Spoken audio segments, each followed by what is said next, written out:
Your chair's up against mine, so you can't swing because it'll make noise. Challenge accepted. It's not a challenge, Liam.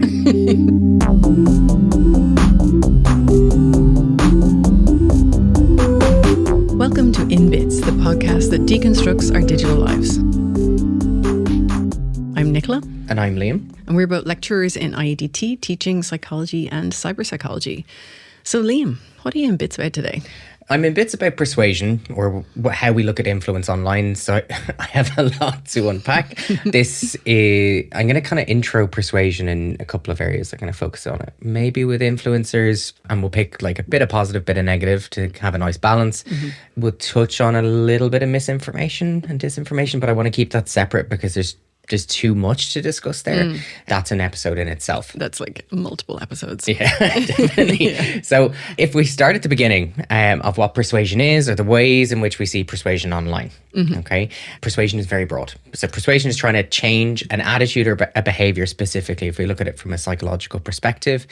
So if I can change your attitude towards something, I should be able to impact your resulting face-to-face behavior in an online market or a consumer-based market.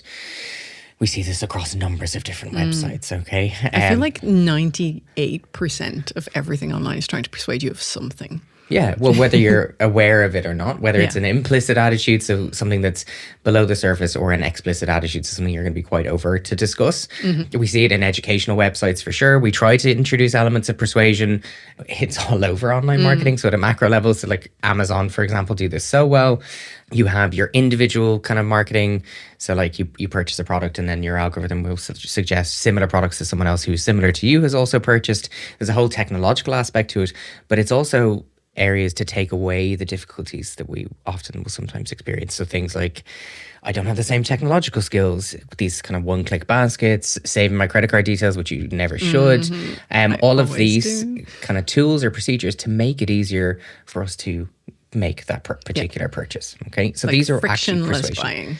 Frictionless buying, but also like providing us with kind of save for later baskets, or like the microsuasions we talk about. So like the handbag that you have in your shopping cart that you get an email about because you forgot to purchase it. Something like these prompts and probes will eventually persuade us to do something. Why do I feel like you're speaking directly to me with that particular one? These are all of my examples are targeted. So the purpose of any persuasion is to get us to purchase, say, a product or an item. Okay, so there's four main methods to how we will typically do this. So according to Fogg, Fogg has a behavior model back from 2007.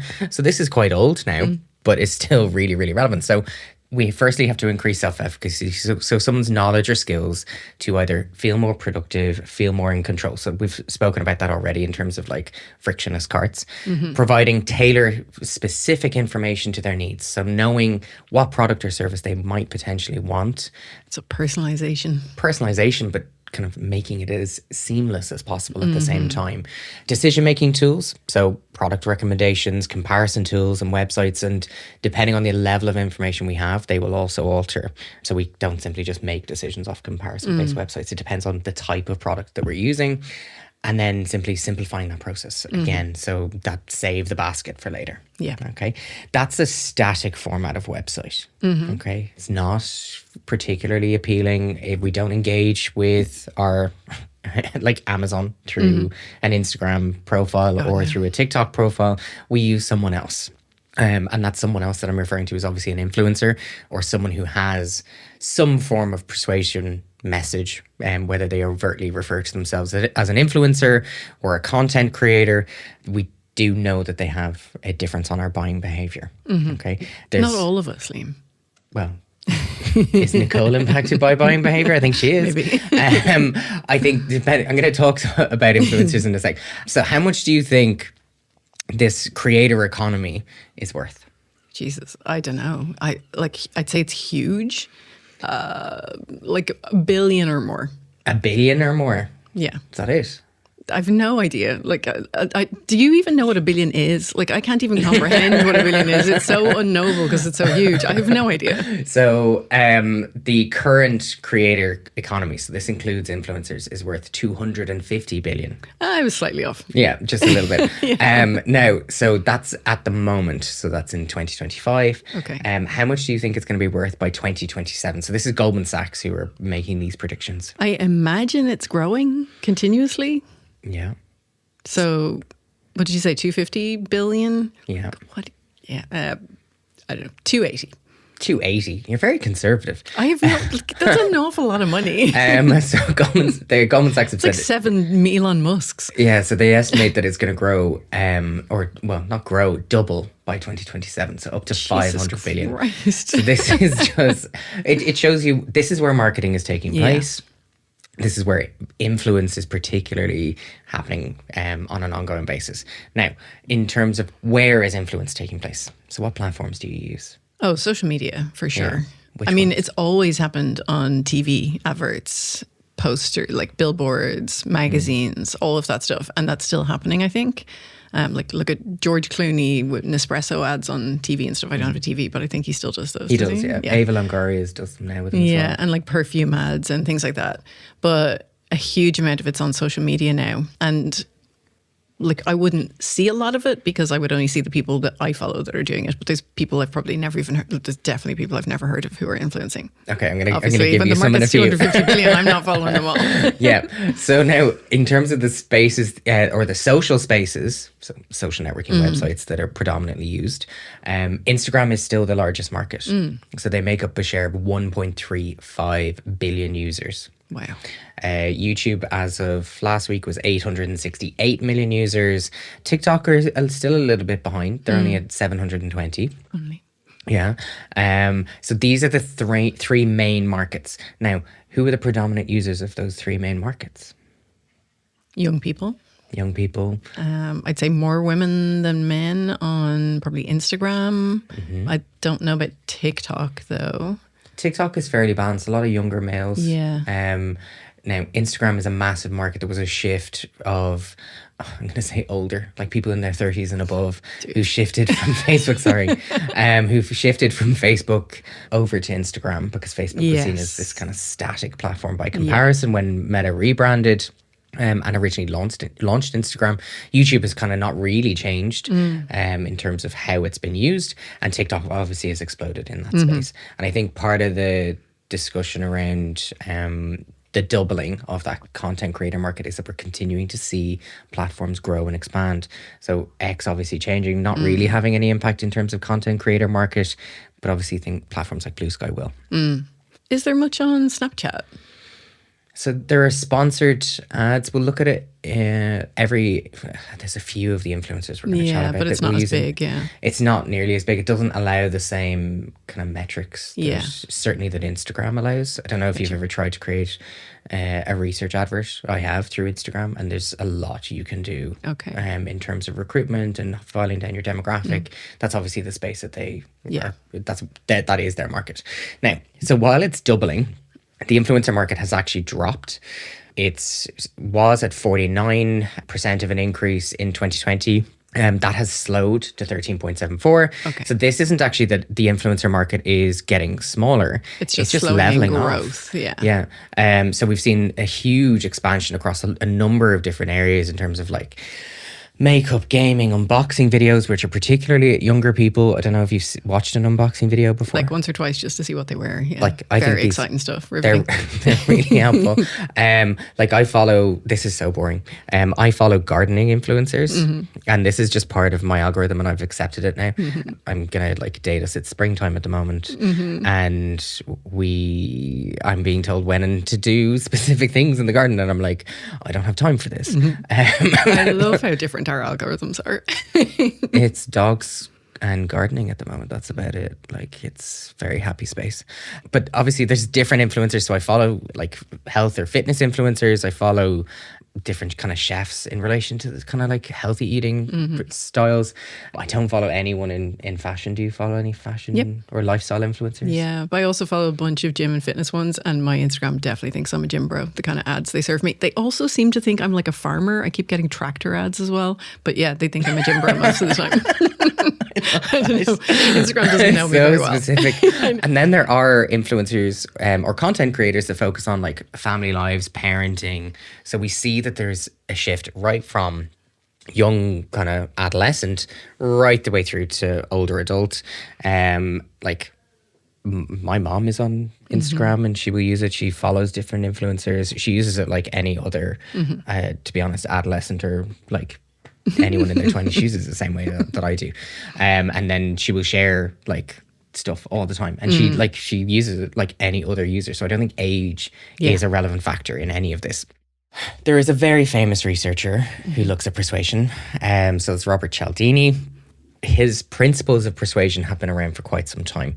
They've been expanded upon and they are relevant to general persuasion or influence online, but also how influencers use them through platforms like TikTok. You're going to be hearing about these a lot because they come up in so much stuff. They come up in misinformation and disinformation. They come up in cybercrime. They're just so useful and so apparent in different areas. But they're really, really relevant. So he has 7 principles. We'll touch on them, but I'm specifically going to apply them to different influencers. So we'll see how much influencer knowledge you have. Not much, I would say. So before that, I want to ask, have you purchased anything online that you absolutely did not need? And what led you to that purchase? So I would like, if you need to use a pseudonym, you can. No. I want the more ridiculous, the better. Have I purchased something? Of course I have. I am a ridiculous online shopper. What have I bought that I didn't need? Like so much of what I buy, I don't need. What's the most ridiculous thing I've ever bought? Like everything I've bought has been fun and useful. I bought a really cool thing that was like an electric blanket, but it's a small one that just goes around your waist and it heats you up during the winter. And when you're working at home, it's brilliant. Okay, I'd be kind of scared to use that. No, it's deadly. I bought loads of cat stuff. I bought lots of stuff for my cats that were a bit ridiculous, but they weren't for me. The cats enjoyed them. You don't follow, obviously, any like cat influencer? No, most of my Instagram is cat videos, but I don't actually follow. Oh no, I follow Owl Kitty, but they're not an influencer. They're just a creator. Okay. I really would like a cat to have its own platform and sell products. They do. Okay. They do. Okay. See, you're missing a whole influencer market here. Like Grumpy Cat, and there's a whole bunch of different famous cats, some of whom have died now, but they would have had like partnerships with different cat products and things like that. Like the cat photographer and the kitten lady, they're a couple who rescue cats, and they definitely have had product partnerships. I am going to have to spend my afternoon doing something completely different and very unproductive. I have a couple of examples. So I bought like reusable coffee pots that are like aluminium. They're absolutely useless and they just actually end up damaging the machine. I did buy them for my husband and they did not work. Yep. Yeah, they're not great. I bought cable tidies. My Instagram algorithm obviously clearly knew that I was untidy somehow. It was like, oh, academic, messy. Yeah. And then I bought like, during COVID, I bought like exercise equipment. Some of it was really helpful and useful. The most basic stuff was great. And then anything that was far too advanced was just simply a waste of money. So I've done those. Some of those are, well, the coffee pod one is, I suppose, was influenced. The other ones were just like need or necessity. So like Fogg's principles that we spoke about before. So Cialdini has 7 different principles. So reciprocity is the first. Yes, I should get a gold star for that.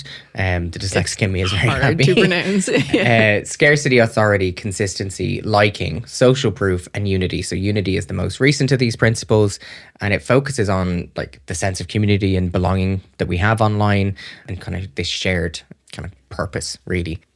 So these are some of the reasons why we might say yes to requests. Okay, so why we buy when we potentially don't need to. So like my coffee pods or any of the products we really don't need, and we feel kind of a bit of guilt or resentment afterwards for buying them. The super fluffy cat bed that I got my cats that they were afraid of and I had to give to somebody else. But they just wouldn't get in it. Yeah, they were terrified of it. Yeah, it was too fluffy. Anytime they went near it, the fluff kind of like waved in the wind and they got completely freaked out. Okay.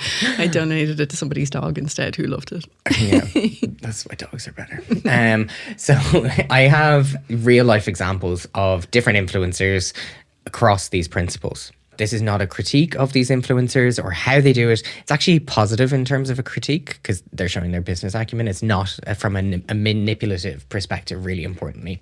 So reciprocity is all about giving something back, getting something in return. So in a face-to-face environment, that's here's your product you've just purchased. Here's a lovely free sample for you to try. Right the way from going around Tesco to purchasing a fancy product and getting a load of free crap thrown in. And it could be as simple as giving somebody a compliment so that they feel like they need to give one back, right? It can. In restaurants, it can be something as simple as like giving additional mints. That was the original piece of research. Yes. In terms of increasing tips. Now, do you know who Zoella is, or Zoe? I have heard of Zoella. I know zero about her, but I have heard of her. She's a lifestyle influencer. She has a very abysmal 7 million followers on Instagram. I know. But she offers exclusive discounts only to her followers. Okay, so this is the reciprocity aspect. These codes are actually linked to her, so there's obviously she gets kickback. Yeah, she gets a bit of kickback, which is grand. We're all about a payday. That's fine. But she creates no sense of obligation to her followers to kind of follow her content. These are just there as an additional kind of, here you go for being so loyal. So these encourage people to then make a purchase. So there's nothing kind of sinister in reciprocity. It's kind of quite an open kind of transaction. Have you purchased anything based off reciprocity before? I have definitely used discount codes from an influencer before, yes. Okay. So one of the fashion people I follow has discount codes. That's great. And I actually only followed her because of the discount codes because my friend told me about her. Oh, okay. But like the reciprocity was the draw. That's absolutely fine. I have an influencer that you probably never heard of before, Kylie Jenner. Oh yeah, no clue. Even I know who she is. Scarcity is a principle that creates a sense of urgency. So this is right the way from I'm going to buy a bus ticket, a plane ticket. There's only 2 seats left at that particular fare. And we are suckers we assume that there's only 2 seats left at that fare. Yeah. That's not the case, okay? Yeah, there could be 100 seats left at a cheaper fare, but there's only 2 at this fare. Yeah. So Kylie does this quite a lot with like makeup products, has been doing it for years, and it's like she was born with Cialdini's principles in her hand. So she's the youngest ever billionaire. She was at the age of 21. She has 400 million followers and she charges 2.4 million per post on her Instagram page. I'm at the wrong business. Yeah, 2.4 million per post. Like mad. What she does really well, she announces like a new limited makeup item. So typically it's like eyeliners, lip seals, all of these kind palettes, of things. Various things, yeah. And she will post up on her live story that these are going to go up online, and there's only a limited amount of these particular products that are available. And what also happens as part of this is she's connecting to her brand, she's showing that it's live, and then surprise, surprise, she'll go up live about 20 or 30 minutes later and say that the website has crashed because there's so much traffic going to that website, which was obviously very unexpected because it's never happened before, but the website crashes every single time. So this heightens that sense of scarcity, and the website comes back online and all of the products are then sold out really quick. So there's like a dual layer of scarcity, which I just love. Yeah. So this is giveaways, holidays, flash sales, anything that's like a limited edition item. So if you're a collector of anything, this is where scarcity will sometimes come into place. Yeah. So eBay plays on scarcity and has played on scarcity for a really long time in terms of like bidding and creating time limits. Influencers just take it to a whole other level. Okay, so that's scarcity. Now, authority is using a sense of authority to establish creativity. So in psychology, the white lab coat effect, which was never actually white, it was grey. So this, in Milgram's compliance study, it was grey, it wasn't white. So this condones or portrays a sense of authority or professionalism. So I see lab coat, I think medical professionals or a pharmacist. We see like Kiehl's still do this. Other beauty brands like Clarins still do this. They're behind the counter. They're in a white lab coat and no, they do not have a pharmaceutical degree. Yeah. It's just to convey a sense of authority. Okay. When we try to establish credibility through authority, we can do this through the credentials that we have. So I've picked an influencer from the States. He's a medical influencer. He calls himself Dr. Mike, very approachable. And he has 4.5 million followers on Instagram and an abysmal 13.5 million on YouTube, because that's predominantly where he shares his time. I was going to say, why didn't you use us, Dr. Liam and Dr. Nicola? And now I understand. Because we do not have those meta followers. No, I don't. And I also don't like, while our credentials are used to convey authority and provide opinion, I don't feel like I use a sense of persuasion principles to convey intelligence all the time. I don't. Do you not? No. Oh, don't trust anything she says. So he uses his own expertise in terms of health advice. He also provides product recommendations. He will partner up with specific brands. So there's a little bit of the ethics person in me that goes, Does he provide actual proper medical advice? He provides actual proper medical advice. There is. That makes a nice change. You've also had me verify it without my medical degree. Yes. So again, only trust me so much. So his users obviously trust his expertise. There's so many of these different influencers. Like there's a famous one, which you must have heard of this one, like Dr. Pimple Popper. Have you heard of her? Like, but she has a massive following. She has a massive following. I know. And I don't get it. Like her personal Instagram page has like millions of Instagram followers, and then her actual professional pages and YouTube pages. And there's an element of cringe factor, but there's also medical advice because obviously everyone has skin. So it's not just kind of gross stuff. So you can sideline into that dark hole of videos. So in the UK, do you know who Joe Wicks is? Yes, I remember him from lockdown. He's an exerciser person, right? Yeah, he's an exerciser person. I believe that's the official term that we use for these people. An exerciser person. Yeah, he's a fitness expert. Yeah. Thank you. Yeah. So he's a personal trainer, but he's a dietitian as well. And he uses commitment. So in his own personal marketing strategy, outside of people following him, he will get you to do a small change in your lifestyle or your behavior, and then he will get you to build and build and build on that. So an initial commitment makes it a lot easier. So if I get you to put a flyer in the door of your house to commit to a particular product or service, or an initial buy-in, then it gives me an indication that you're more likely to continue with that, because you've already said, this is something that's of interest to me. So Joe Wicks, again, he's also known as the body coach. He has 5 million Instagram followers by comparison, and he does like workout challenges. He does lots in my own guilt and shame. Like I have some of his cookbooks. I've done some of the recipes. Guilt and shame, are they good? They're okay, but at the same time, like they're just basic recipes, to be quite honest. Like I'm a cook, so you got I'm influenced. just like, yeah. There's nothing revolutionary in them, to be quite honest. It's just standard reduce carbs, and exercise. Surprise. Not the book for me then. I like my carbs. No. But as a part of all of this, it's just getting an initial commitment that he uses to get you to actually purchase products, stay involved, continue with the following, and they are really effective. And particularly during lockdown, his following exploded because we could only do so much. Yeah, and also he was using reciprocity right during lockdown because he was giving free workouts and stuff. He was giving everything away for free, which is brilliant. But also it reminds me, the commitment one reminds me of quit.ie, the quit smoking campaign in Ireland from the HSE, the Health Service Executive. That website, it's just so poorly designed though. The quit one, it used to be much better, but it works really well because you commit to the action publicly, like you sign up for it, and that makes you more likely to follow through with it as well. The campaign is one of the most successful in the world. Other countries have adopted it, But like the website's terrible, but the campaign itself and all of the services and the supports it offers is really good because it makes people publicly state that they're going to commit to giving up smoking. And once you've done that, it makes you more likely to follow through because of the commitment principle. I just don't like any of the government websites. I just can't get over it because they're just so poorly designed. It's like they've forgotten all about UX. Like it's all links to get you off their websites. And it's actually important in terms of persuasion. Just FYI, design is important. It is. Closer to home, we can also look at the liking principle. So Vogue Williams, familiar with Vogue? I know her name. Oh, really? Yeah, I'm not a follower of people like this. Okay, I'm gonna have to send you like a list of people. I follow academics. Like academics are my influencers and fitness people. I don't follow Vogue Williams, but I know who she is. Yeah, I'm not very good at this. I have educating to do. She was originally on I can't deep dive into this. We don't have time. She's an Irish influencer. Up, okay. She's an Irish influencer, very approachable personality, comes across as very authentic and genuine. As a result of this, she's viewed to have, or not, I'm going to say not viewed to have, has an honest persona. So very straightforward in how she behaves. She's authentic. We like her. We feel that she's genuine. We have a genuine connection with her as her followers.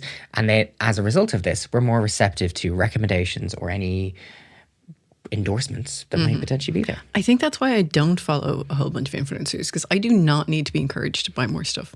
But yeah. No, I think it's deliberate. Yeah, like you're kind of biased though as well. Yeah. Oh, yeah. Yeah. So if I pick out two products, right? So Vogue is sponsored by Fairy. Okay. Pretty seamless, pretty harmless. Okay. And HelloFresh. Do you know what HelloFresh is? It's home delivery food stuff. delivery thingy. Yeah. Words are clearly failing me Home today. delivery thingy, okay? Influencer thingy. And like, you just need to stop. Yeah. So she endorses these products in relation to her family. Like, there's nothing sinister about Fairy Liquid, right? Yeah. And then talking about like washing pods and all the standard kind of stuff. We see those adverts all the time. Parents, kind of young mothers, all can relate to this exact same thing. Busy lifestyle. This is what I need to do. These are the ones I buy. The likability of Vogue Williams' persona transfers over to that particular brand. Of course. Okay. So these both rely on like home life convenience, and particularly with the two products. And it's really kind of perfect product placement. There's no kind of like sinisterness in terms of like the product absolutely does not align to Vogue's kind of brand, and it fits within the lifestyle. Yeah. Okay. So that's liking. Now, social proof is another one. So do you know who Maura Higgins is? I do. Okay. I do know who Maura Higgins is. She's brilliant. So social proof is another one. So Maura Higgins is famous for like Love Island, I'm a Celeb. She's a great example of social proof. I picked out two brands again, Boohoo and MAC. So she has 4.6 million followers as of this week. For her. Now, these two both leverage popularity and the previous principle of liking. And they essentially kind of transpose our trust in her as being perceived as incredibly genuine onto that brand as well, with the principle of liking. But it's a piggyback endorsement. We know what's happening. It's a transparent process. There's nothing kind of deceptive around social proof. Yeah. It's just, this is the brand I'm using. You want to be like me, also use this particular brand. Okay. The last one is Unity. So the one I actually like the most is Unity. So it's this sense of shared common beliefs and values. Are you a CrossFitter? You described yourself as a gym bro earlier. Yeah, So. my gym used to be a CrossFit gym. It's not officially linked to it anymore, which I'm quite happy about, but it's a CrossFit style gym. Okay, CrossFit style gym is still CrossFit.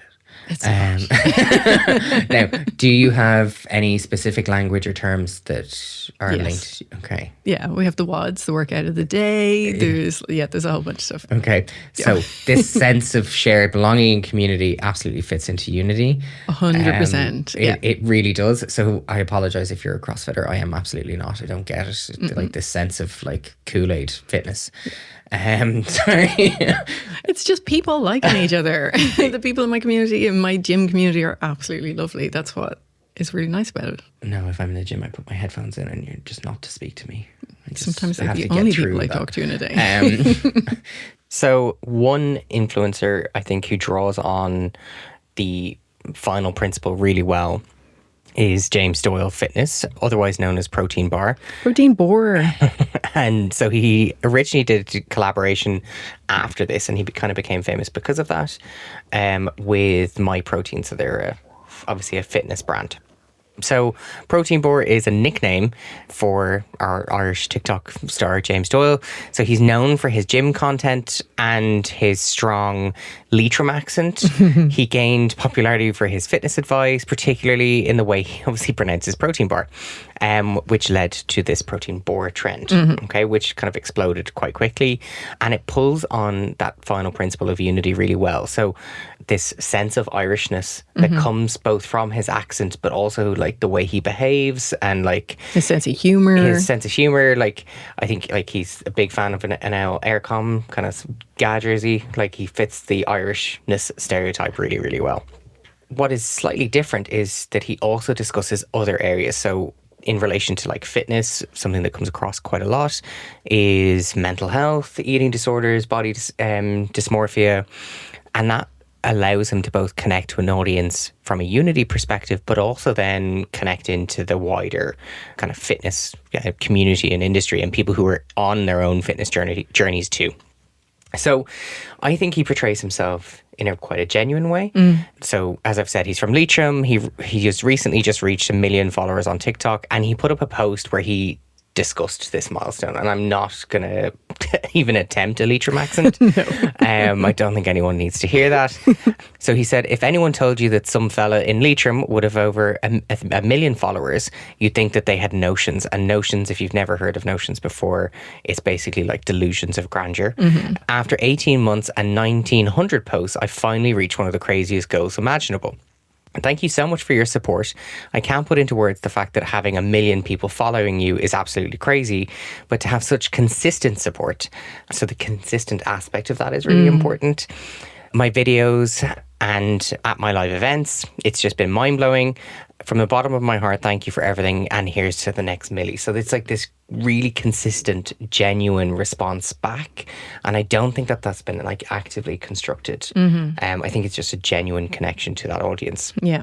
So this does draw on the principle of consistency and liking. So not only do we like his posts and his collaborations, they also connect really well to his personal sense of identity. Have you seen any of the content from Bloom? Not really. My algorithm does not tend to feed me gardening stuff because it knows I kill everything it's trying to save the plants. Mine is showing me loads of stuff. I can from imagine. Bloom. Yeah. And as part of that, James Doyle was actually at Bloom, and he starts out by saying that it's so funny. He talks about how he drinks a glass of milk, or he like drinks a glass of milk really quickly. So he sculls this big glass of milk, and then he says that milk is really great for health benefits. It gives you strong bones and muscles. He flexes, so it connects us both to the Irishness and to the sense of fitness identity. So it's really clever. So it connects back to those fitness origins, and it's a collaboration with the National Dairy Council. So it actually then kind of starts to go off the deep end, and he's milking a cow. I can't remember if it's a real cow or a fake cow. I think it's a real cow. Wouldn't surprise me. And then it like continues on to promote like our consumption of dairy. So I think that is a really clever collaboration because it draws on so many of these principles, and it's not like shoving them in your face either.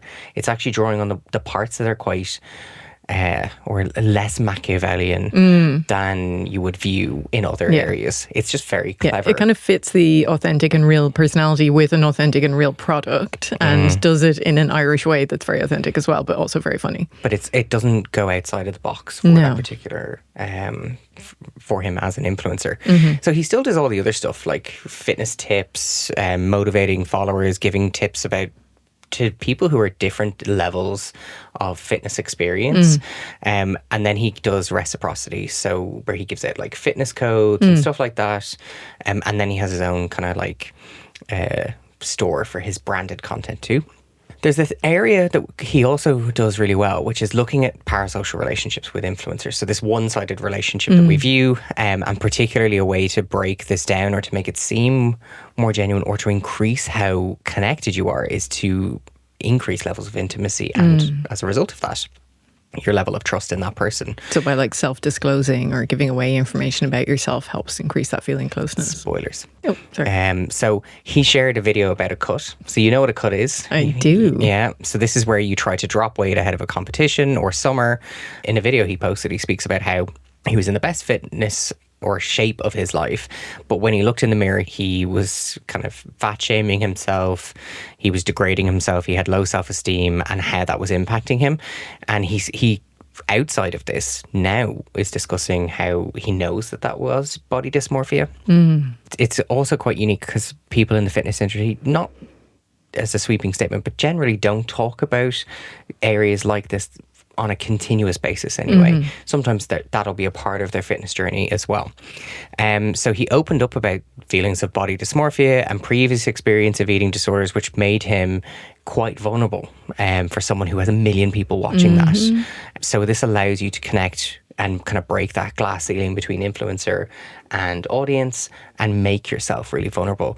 Now, literally this morning, he put up a story on his Instagram where he's doing several runs as part of a cut. So this is interval training. So interval training is like if you were ever in school, do you remember the bleep test?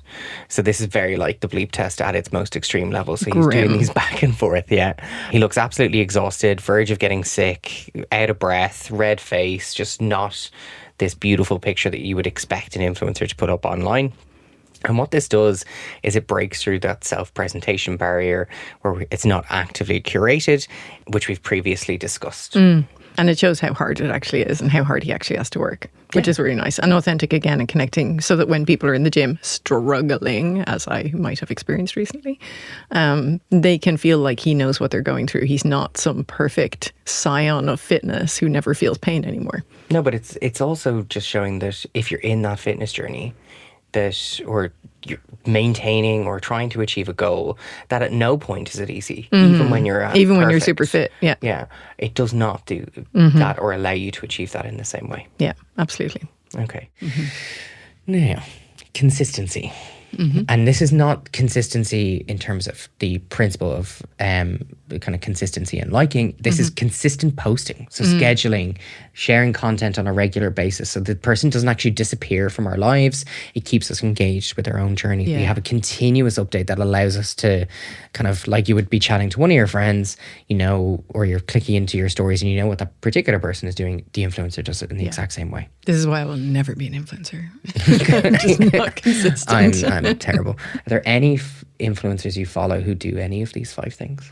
Oh, definitely, yeah. So I tend to follow smaller influencers, but some of the bigger ones, like one of the fitness ones that I follow is a guy called Ben Carpenter, who's great. He does a lot of posts debunking fitness nonsense. Okay. But he also does stuff where like people are posting like rippled ab shots and he shows how lighting achieves so much of it and how you can go from looking kind of blobby to like super, super fit in about 5 seconds with the right lighting and so on. So I love that kind of content. I love the authenticity about what's going on behind the scenes, people talking about like you don't need to eat perfectly all the time and what their fun things are that they do and the way they get around eating healthily. You know, I follow a lot of educational and social justice influence. Well, I don't know if they're influencers, content creators, certainly. They influence opinion rather than influencing you to buy stuff. I don't really follow. They're still an influencer. They are, yeah. I don't really Opinion follow any is of just that. as important. Like try and get me to buy stuff. But they're changing an attitude and behavior. But they're changing attitudes and behavior, and they tend to be very authentic and share personal stories, personal obstacles they've overcome, their journeys, etc. And I really fall for that stuff very much. I love that stuff. I don't think you fall for it. I know. You align to it. So I'm going Yes. to switch away from the influencer and back to us. So how are we in this relationship? So it's not just all persuasion techniques and principles of liking, authority, and like marketing doing it to us. It's actually how we interpret these messages. So I'm going to put my academic hat back on just for a minute. So there are 2 what we call theoretical frameworks. So a way in which we plan and understand a concept. So one is the elaboration likelihood model. The other is the heuristic semantic model. They're so snappily named. Yeah, I know. The ELM and the HSM is what I'm going to call them now. The elaboration likelihood model, it has 2 roots. One is called the central root and one is called the peripheral root. So they basically assess how we interact with information. So the cues we receive, whether we have the ability to focus in on content or information. So these either make them more kind of complicated or less complicated. So us as an audience, do we have a high ability to think about a message? So I get you to... It's a political campaign. I want to get you to change your voting behavior.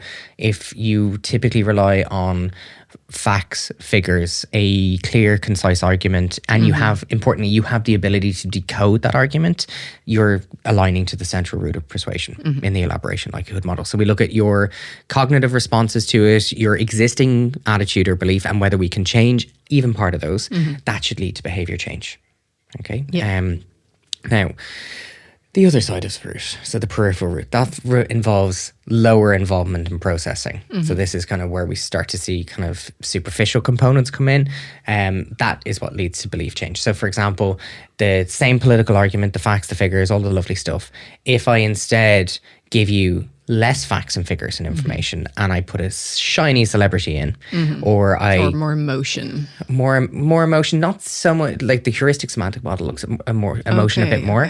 The elaboration likelihood model actually looks at more superficial cues like Attractiveness. No, it literally it's like how sexy do you find the person who's telling you the argument, and that actually starts to influence how you perceive it, whether you pay attention to the argument or you get distracted or not, and your actual attention span to process that information. So that leads to behavior and attitude change. Gotcha. There are also discussions where they more recently proposed where we have both a central and a peripheral component. I'm trying to convince you to change your attitude and voting behavior. You rely on the facts and figures, and now I use someone who you find beautiful to convey that argument. Are you still going to be able to focus purely on central root, or is it peripheral, or am I going to use a combination of these factors to get you to change your attitude and behavior? So that should be more efficient. Okay, so you're just imagining who that particular person is, I can tell. So this model is actually from 1981. Right, so this is quite old. The elaboration likelihood model is so relevant. We saw it in like the same-sex marriage referendum, the repeal the eighth referendums, where emotional arguments were used and factual arguments were used across a number of different avenues. So similarly to the elaboration likelihood model, we have the heuristic systematic model. So that's Bonner, Moskowitz and Chaikin, or Bonner et al. So this is back in 1995, and it looks at how we process that information. It's our motivation and our capacity to do it, and whether we importantly have the motivation and capacity. That's also important. So they say we get a piece of information in, and we should be able to be thoughtful with it or mindful, have an analytical approach to deconstruct that argument. So it relies on mental shortcuts. It relies on superficial cues as well. Yeah. Okay. I was going to say, with the amount of information we process these days, it's quite an assumption to make that we're going to be thinking about most of it in any sort of depth at all. But I think people are terrible at thinking about anything in depth at all. Time, like scarcity principle. Yeah, Throw that in on top of this, and people don't. Yeah. Lots of people don't make their decisions on political parties until the very Last minute. sometimes the morning of elections, and go into the ballot box and they're reading the short summaries. Or there was a great tool, what was that called? Where you would punch in, you would do a quiz about your political ideals based on where you were from. And importantly, you relied on the trust in the website to do it, which was not. And that the candidates' answers that they put into it were true. Yeah. Also, which, No, I didn't think about that. which it was called Which Candidate. Which candidate, yeah. So if we put this into a online setting, so it does lead to things like cognitive bias, familiarity bias. We're going to touch on those later, don't worry. Something that already aligns to our pre-existing beliefs or frequency. So if we put this into an online setting, product or service, we start to begin to compare some of those in an online format, and whether marketing can facilitate this process further. There are, and I'm going to touch on it more so in Persuasion later, high persuasions. So how we can now start to use things like Gen AI and large language models to influence the type of content that we're seeing, drawing on things like the peripheral root of persuasion, my ability to construct arguments.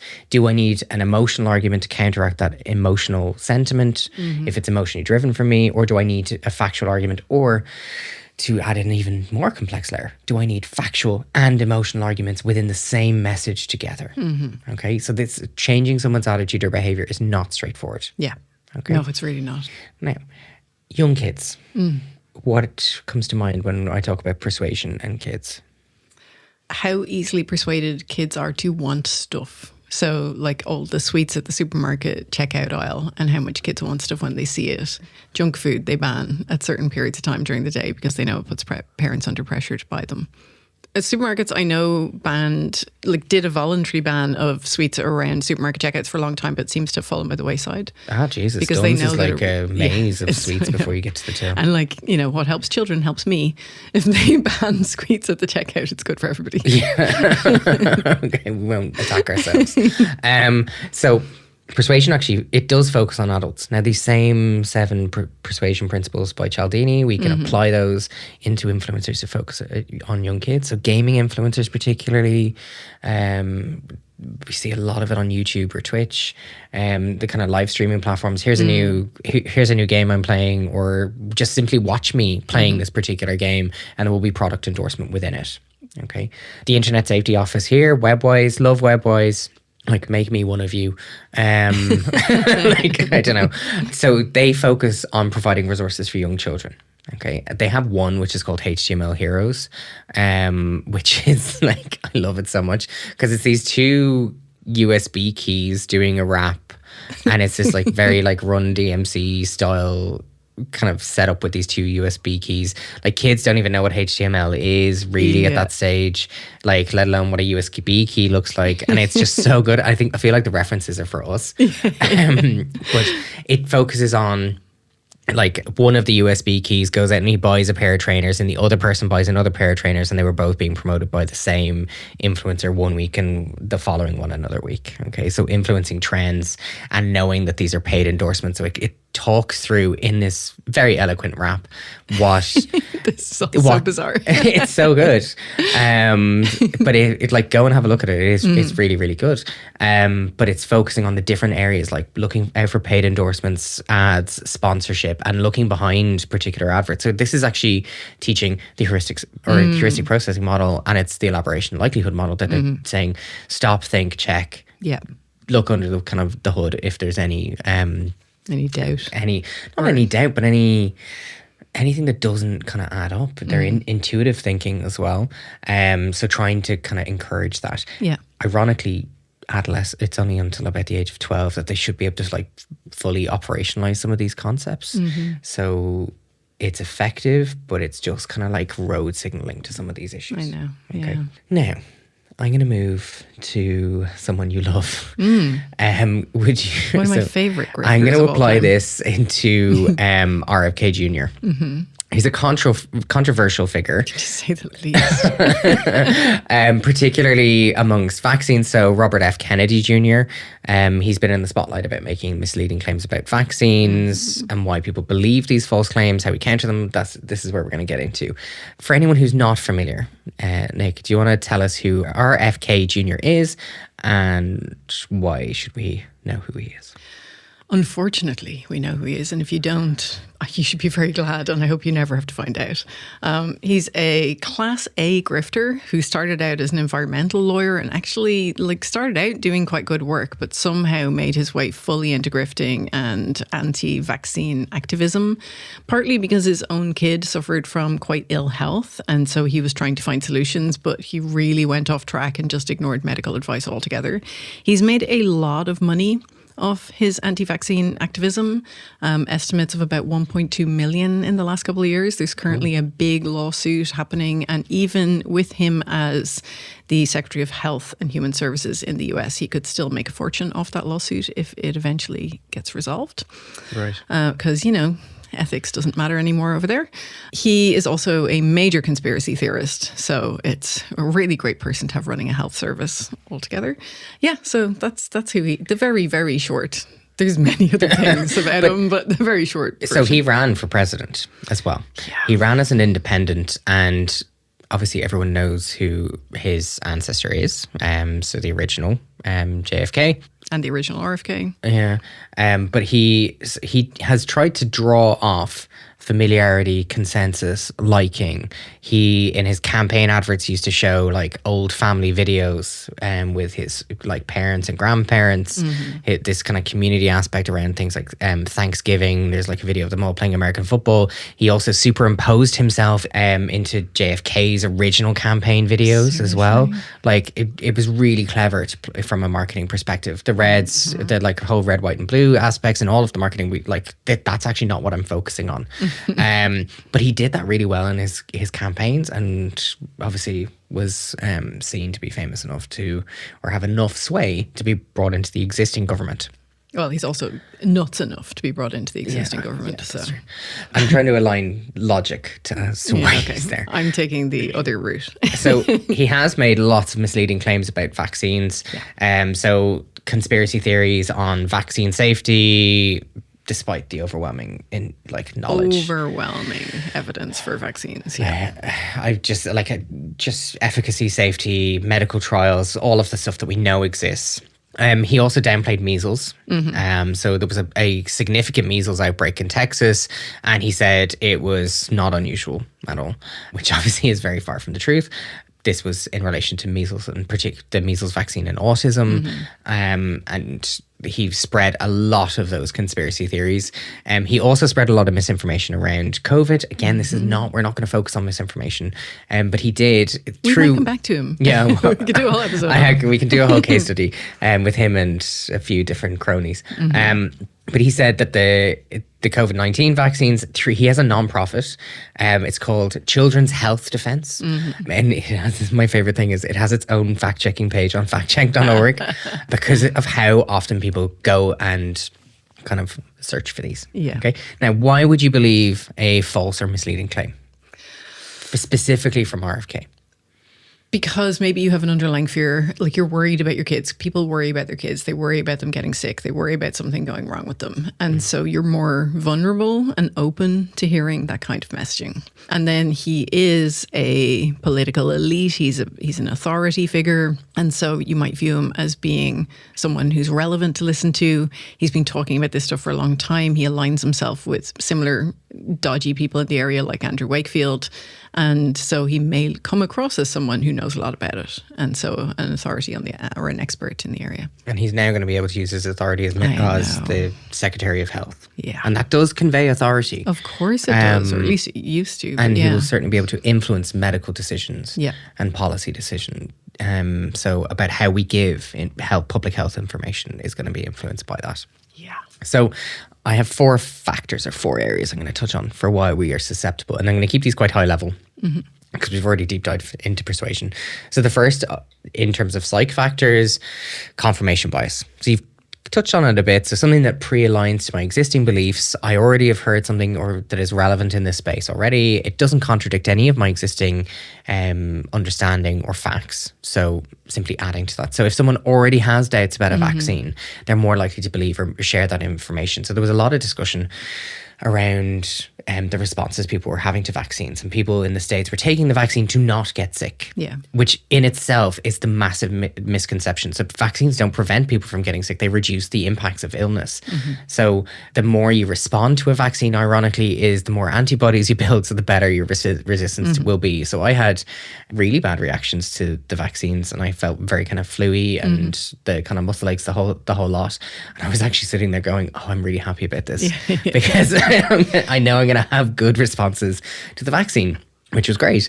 But that doesn't prevent me from ever catching an illness. So that's not how vaccines work. But if you don't understand how vaccines work and you're reading all this news about how people are having bad responses to vaccines without that understanding, you may be more likely to fall under confirmation bias. And I think another way that it happens, a route into vaccine hesitancy, is women often have poor experiences in healthcare settings, particularly through childbirth not being listened to. There's lots of women's health issues where women just aren't listened to, aren't diagnosed for 8-9 years, things like endometriosis. And so they often have an inherent, not fear, but like feeling that the health system's unreliable and the doctors don't care about them. And that is one route that a lot of the vaccine deniers pull on to draw women in to this kind of belief system.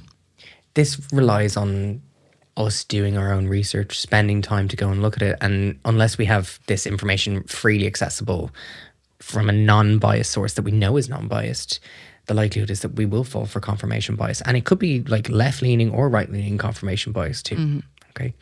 Now, another factor is motivated reasoning. So where our emotional state influences how we process information or how we feel emotionally charged towards an issue. So if I make a claim and it evokes a response in you like fear, anger, hostility, sometimes people are more likely to believe it, even if they know it's wrong. Well, emotion overrides your rational thinking, right? It depends on the type of person you are, but it's more likely to. It's more likely to. We then need an emotional argument to counteract that emotion. So if something is sensational or emotionally charged, misinformation content then spreads far more quickly. So add this to confirmation bias. It already pre-aligns to my existing beliefs to a point. It now makes me angry, or it makes me concerned, fearful, skeptical. I put my tinfoil hat on and I hide under the table. I'm more likely to share that content. Okay, so this conspiracy theory component. We also have 2 concepts: the illusionary truth effect, or what we call familiarity bias. So the tendency to believe false or misleading information, the more it's repeated to us. So if I keep spouting the same rhetoric argument, even if it's false, you're more likely to continue seeing it. And then when we draw on our existing knowledge to make a decision or form an attitude towards a particular behavior, even though it's false and misleading, because it's still there in our minds, we start to believe that it's true, even if we know better. Yeah. Okay. Yeah, it's almost like your brain just processes it more smoothly or something because you've seen it so many times and it makes it easier to believe or something. But it streamlines it. So The final principle is one, or final factor is one that you'd be familiar with. So Brandini's law. Do you want to explain what Brandini's law is? Yeah, I love this law. It is, so it's also known as the bullshit asymmetry principle. And it was coined in 2013 by Alberto Brandolini. It emphasizes the effort of debunking misinformation in comparison to the relative ease of creating it in the first place. So the law is the amount of energy needed to refute bullshit is an order of magnitude bigger than that needed to produce it. So RFK Jr. can say vaccines cause autism over and over and over again and say, oh, there's no good research being done to disprove this. But in order to refute that, you have to talk about the original paper that was produced by Wakefield, how bad that was, the flawed methodology, the fact that he was being paid for it, all of the issues with it, the fact that he was stripped of his medical license because of his nonsense around anti-vaccination, the research that's been done to show that vaccinations are actually effective and not harmful. Like, there's a huge amount of effort and work that has to go into it. So you've got all these anti-vax people talking all the time and saying that vaccines are a problem. But then you need a lot of qualified experts to try and refute it. And it's a massive amount of effort. And it's kind of like fighting a rising tide. But in other words, like, it's a lot easier to spread false claims than it is to actually debunk them. So with misinformation, particularly in vaccine misinformation, a single statement can go viral. It doesn't necessarily need to take hours, if not days. It takes a significant amount more time to refute that particular claim. And it's usually not as compelling because there's nuance in truth. Whereas when you're making a misclaim, it can be very like emotional, black and white, very like vociferous about something, and you're not saying, well, in certain cases this, or if you look at it a bit more deeply, that. But we can look like this is all going to start to come down the misinformation pathway, which I want to come down separately. Yeah. But like there are different kind of triggers or prompts we can give people around misinformation to know whether something is a false or misleading claim. This is just a taster. Yeah. Okay. So let's come back save later for more. What can we actually do? So in this kind of scenario, it's the same advice we give young kids: fact check. So like he has his own pages on factcheck.org, which is in itself is concerning. So check the credibility of a website, the author, when was it last updated, who is that information come from, is it from a trusted health perspective or professional, or is it from someone who's being given a paid promotion, or is there, like within disinformation, is there an ideological reason why they're trying to convey that message? Or a monetary reason. Yeah. Educate yourself and other people. And this is not just like talk down to someone from an ivory tower. This is share accurate information with people, break down the messages that they're sharing or sending with each other to make more informed decisions. Promoting media literacy then is an effective strategy. So critical thinking, skepticism, let's go and kind of break this all down. Let's teach people to question information, come back to it, accept, rather than just simply accepting something as being true from the first place. So someone from a position of authority tells you something, question your doctor, question the mental health professional that you're working with, anyone. Don't just simply accept information as fact. I think that's a big fallacy that people have. But I think healthy skepticism rather than saying nothing anyone tells me is true either. There's like a balance to be found, because like you get people who are like, I do my own research, and that just means they look at weirdos on YouTube who aren't telling them the truth either. But your GP says something to you, you trust the information your GP gives you. You can still question or ask a question of, is there anything else this could be? That's all I'm saying. I'm not saying go and debunk everything that your health professional tells you, because they have spent years in that profession. You have not. Then use correction strategies. So this is, if you're good at an argument, you're good at a debate, go and have a discussion that is polite and informative. So debunk misinformation when you see it. Provide clear, concise corrections. Don't go down a rabbit hole. Go, this is what this person has said. Here's two sources that are fact-checked and contradict that information. Then avoid repeating the false claim without correction. So if you are going to share a piece of misinformation, absolutely fine, you can share it, but make sure it's very clear that you're correcting it and that it is not accurate. And I would advise people to like share a screenshot of an article rather than a link to an article. Okay.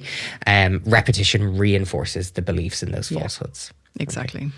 And that's pretty much it. Cool. I've rant done. Sorry, like when I have topics to discuss, they tend to come out as like rants, don't they?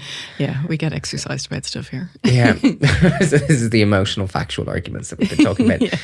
So I should have persuaded you to look positively and more skeptically at your influencers at this point. Yeah, absolutely. Yeah. Yeah, I got to go look at Vogue Williams now. So got to go do my own research. So much work to do.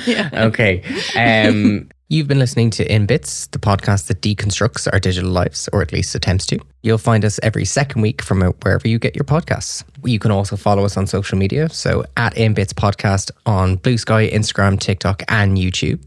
This episode was produced and edited by Owen Hurley. Thank you very much to Owen for our lovely intro music, and we'll see you soon.